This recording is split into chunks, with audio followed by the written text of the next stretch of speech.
Hi everyone, I'm Arash and I'm just about to read you a story. A Tale of Two Cities written by Charles Dickens, and this is a storybook with simpler text than the original text, addressing intermediate and upper intermediate students, helping them to advance the English. So you're reading Charles Dickens and you're learning English at the same time. Very good. This is the second video of our series. We recorded another video that we read chapter 1, now we're chapter 2. A story is published by Oxford Bookworm Library and adaptation is done by Ralph Mowat. It's a historical novel, The Tale of Two Cities, published in 1859, set in London and Paris, and it depicts the revolution of France, the French Revolution. In the previous chapter, we met a guy, Jarvis Lorry. Jarvis Lorry met a girl, Louise, and told her father that her father is alive. And the girl was surprised that her father is alive, and now they want to go and find the father. So this is what has happened. What happened in the previous chapter. Chapter 2, a wine shop in Paris. Let's start reading. In the port of Paris, called Saint-Antoine, everyone was poor. The streets were narrow and dirty. The food shops were almost empty. There was no food in France, in Saint-Antoine, the city.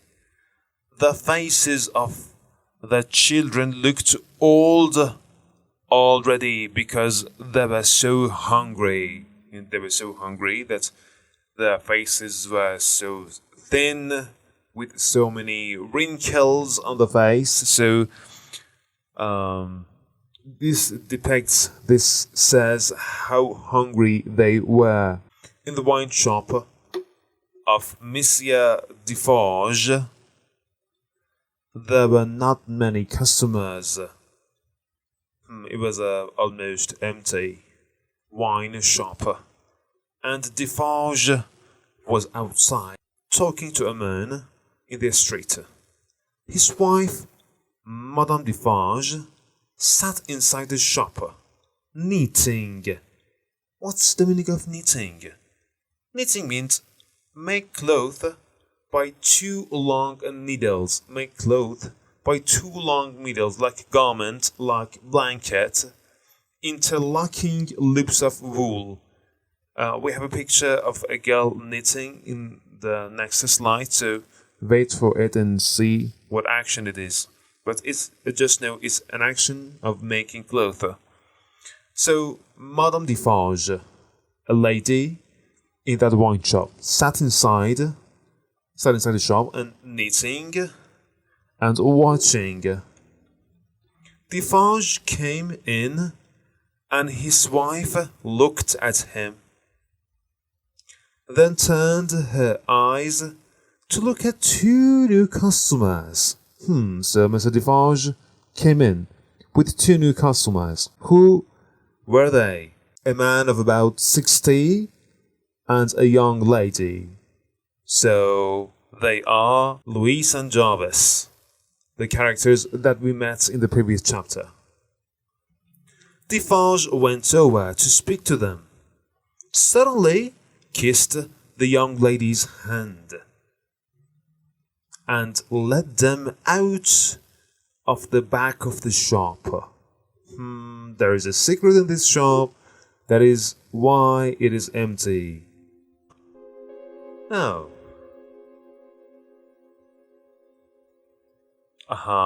look at the picture. This is the wine shop. And this man might be Jarvis, and the lady might be Louise. This might be Madame Defarge, sat inside the wine shop, knitting and washing. This action is called knitting. They followed him upstairs. They went out of the shop from a back door, and they followed Mr. Defarge, followed him upstairs, many stairs, until they reached to the top.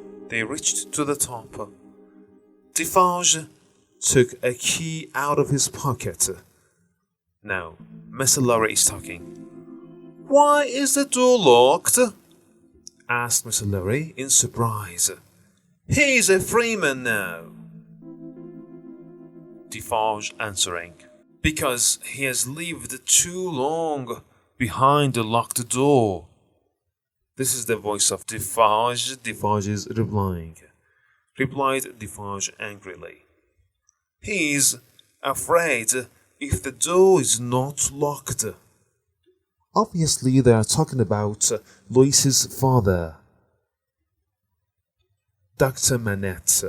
Louis Manette, his father is Dr. Manette. They're talking about him. He was imprisoned for many years. Now, he is afraid if the door is not locked. It's the effect of the prison on him. Okay, so now he's out of prison. Mr. Defarge continuing, "That is one of the things they have done to him." Now Miss Manette is talking. "I'm afraid too," whispered.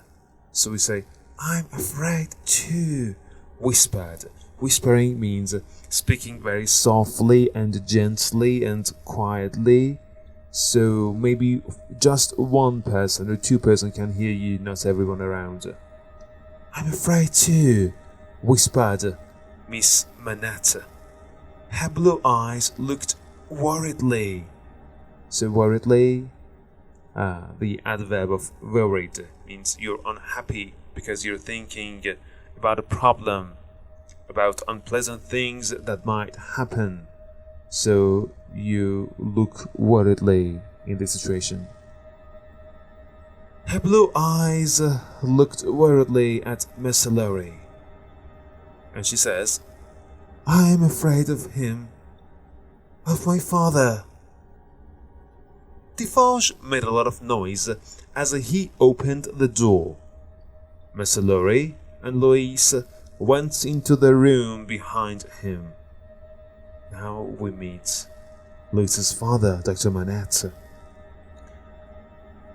A thin, white-haired man was sitting on a wooden seat. He was very busy making shoes. Is a shoemaker? Is he? Defarge. "Good day," said Defarge. "You're still working hard, I see." After a while, they heard a whisper. "Yes, I am still working." Defarge. "Come," said Defarge. "You have a visitor. Tell him your name." "My name?" came the whisper. 105, North Tower." Is it a name? Obviously, he had a number back in prison, and he is using the number instead of his name. That's what the prison has done to him. Mr. Lorry moved closer to the old man. Now we're hearing Mr. Lorry's voice. "Dr. Manette, don't you remember me? Jarvis Lorry," he asked gently. Gently means with a mild, with a kind, or with a tender manner. Gently, like a gentleman. The old prisoner looked up at Mr. Lorry, but there was no surprise, no understanding in his tired face. And he went back to work making shoes. Slowly, Louise came near to the old man. How he was his father. A father and daughter drama now. Louise came near to the old man. After a while, he noticed her. "Who are you?" he asked. Louise put her arms around the old man and held him. Tears of happiness and sadness running down her face. From a little bag, the old man took some golden hair. Why is he carrying some golden hair? He looked at it, and then he looked at Luis's hair. So the hair is helping Dr. Manette to know her girl. It is the same. How can it be? He stared into Luis's face. No, no, you are too young. Too young. Dr. Manette is knowing her girl. He's just starting to know her girl. Through her tears, Lucie. Oh, it's Lucie. I think I said Louise for several times. It's Lucie. I'm sorry about that. Lucie tried to explain that she was the daughter he had never seen. Yeah, I said the father and daughter drama. The old man still did not understand, but he seemed to like the sound of Lucie's voice and the touch of her warm young hands on his. Then Lucie said to Mr. Lorry, I think we should leave Paris at once. Can you arrange it? Lorry, yes, of course. But do you think he is able to travel? Yeah, because Dr. Manette, Lucie's father, is very weak. And arrange for. We're gonna talk about the word here. He will be. Lucie's talking. He will be better far away from this city where he has lost so much of his life. Lucie. You're right, said Defarge.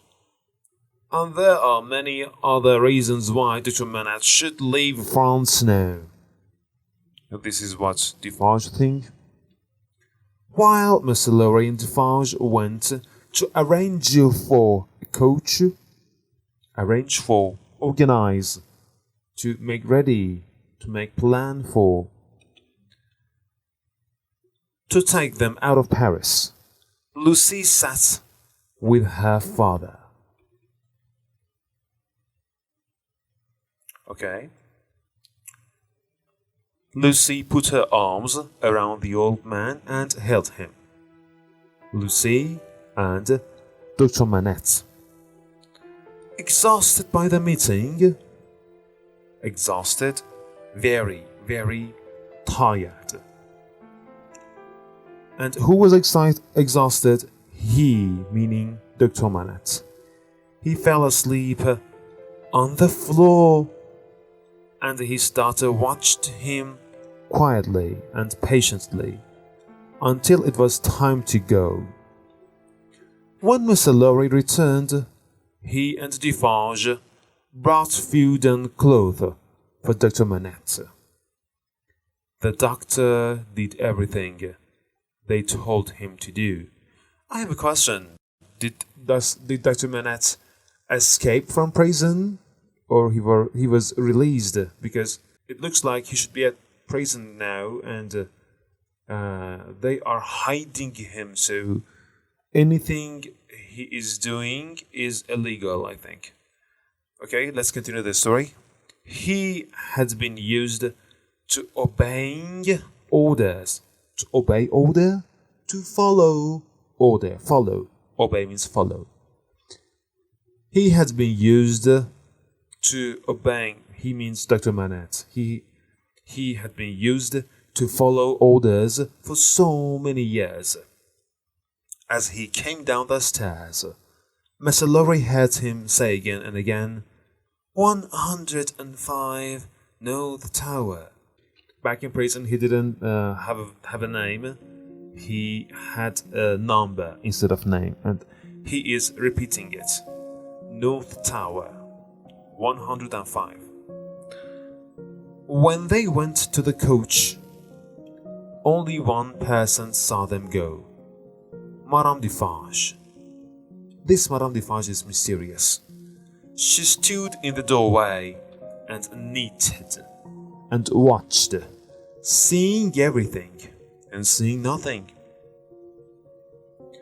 This was the end of chapter 2. Now, do you think 105 it was mean anything? 105, yes, 105. Does it mean anything? We should follow the story until we know. And this Madame Defarge, I'm a little fishy about her. I don't trust her. I don't know, maybe she looks like a spy. She's quiet and watching everything. And how did Mr. Dr. Manette escape from prison, escape or got released? We still don't know, so we should follow the story so that we can know everything. The vocabulary that we have learned in this video: neat, worriedly. Do you know the meaning of these words? Gently, to arrange for, exhausted by, and obey. Thank you for watching this video. If you like this story and you like to learn English simultaneously at the same time, follow our series of videos. I'll meet you on chapter 3. And this is for now. Thank you all. So long.